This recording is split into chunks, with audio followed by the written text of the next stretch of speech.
מה מתאים לעשות בכל גיל? כיצד אפשר לקדם את הלמידה בנוגע לנתונים, לעיבוד נתונים, בשכבות הגיל השונות? מה מתאים? לדוגמה, בגן חובת כיתה ב', כלומר ממש בגיל הרך, אפשר לשים דגש, אפשר להתעסק עם נתונים, אפשר לשים דגש על איסוף, רישום של נתונים, ולעשות את זה ביחד. השיתופיות במדע היא מאוד חשובה, אז שיתוף בהבחנות, באובזרבציות שעושים, שיתוף בתצפיות, מדידות.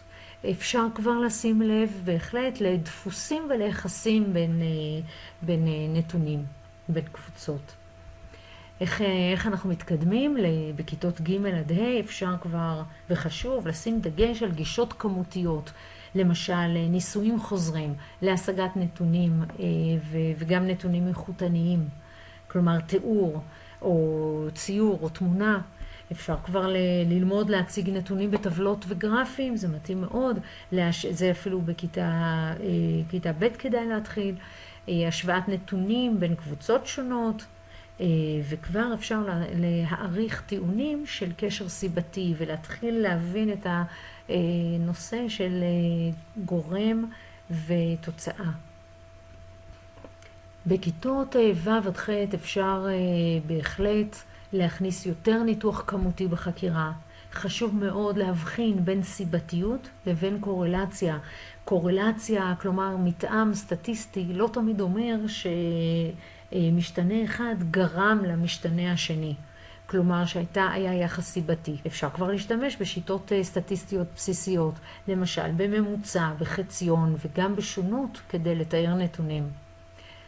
אפשר כבר לזהות יחסים שהם לינאריים או לא לינאריים בעזרת גרפים, וגם להתחשב במגבלות כמו טעות המדידה, בדרכים להגביר את הדיוק, החשיבות של חזרות על הניסוי, ואפשר להשתמש בהצגה גרפית של מערכים גדולים של נתונים כדי לנתח קשרים בזמן ובמרחב.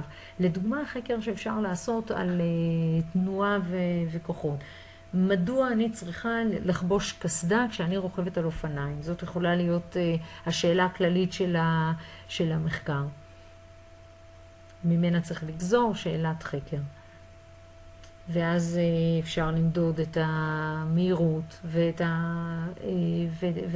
להפיק נתונים ולהפיק מהם גרפים.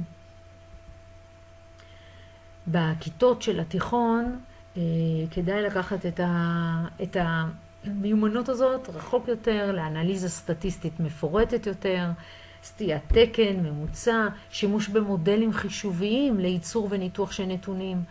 אפשר להשתמש בכלים כמו מודלים מתמטיים או חישוביים לייצר ולנתח נתונים לגבי הטיעון המדעי שרוצים לעשות, או אפילו כדי לפתח פתרונות עיצוביים מיטביים בתהליך הנדסי.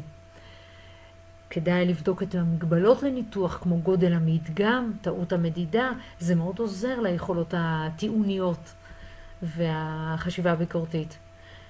יודעים כבר מספיק מתמטיקה כדי לקבוע איזה פונקציה מתאימה לנתונים, מה השיפוע, מה נקודת החיתוך, קבוע קורלציה.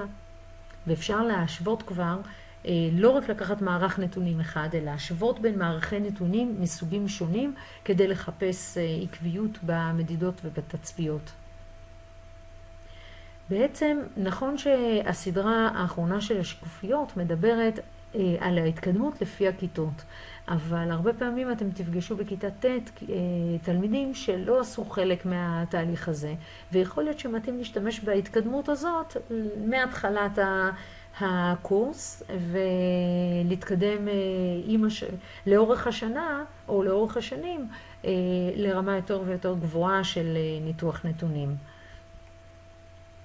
לדוגמה, אם רוצים לבדוק איכות של מים בירקון או בנחל אלכסנדר, אפשר לצלם, אפשר לעשות בדיקות כימיות לאיכות המים ופיזיקליות, למשל מדידת חומציות, מדידת עכירות, רמת גדילת חיידקים. אפשר לנתח את הנתונים באמצעות טבלות, גרפים, להשוות בין התמונות, ללכת ולחפש נתוני ארכיון, ואז להשוות פרשנויות לפי המקורות השונים של הנתונים. זה מין אינטגרציה של כל הנתונים שעשינו. חשוב מאוד גם באמת לכתוב את כל זה ולהציג בפני הכיתה ובפני הקהילה. כאשר יש נתונים שהשגנו ולא מעט, אפשר להשתמש יש מודלים ממוחשבים שאפשר להשתמש בהם כדי לפתח ניבוי ותחזית למצבים אחרים. ומאוד מתאים לעשות את זה, למשל, אתר בשם NetLogo, שמאפשר לפתח מודלים או לשים נתונים למודלים במודלים קיימים, ולהכין מודל ממוחשב לתופעה שאנחנו חוקרים. אסכם, לנתונים ולעיבוד נתונים יש חשיבות מאוד גדולה במדע ובחיים בכלל. אפשר לאסוף נתונים בדרכים מאוד מגוונות, אפשר לספור, אפשר למדוד, ואפשר להשתמש במודלים, בכלים לפתרון בעיות.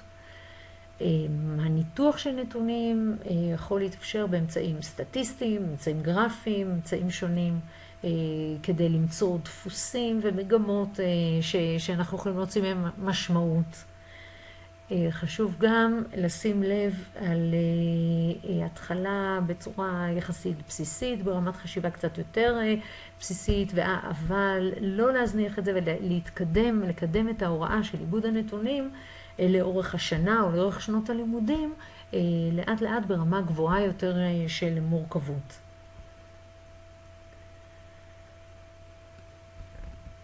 תודה רבה, ולפניכם פה המקורות שבהם נעזרתי כדי להכין את הסרטון הזה.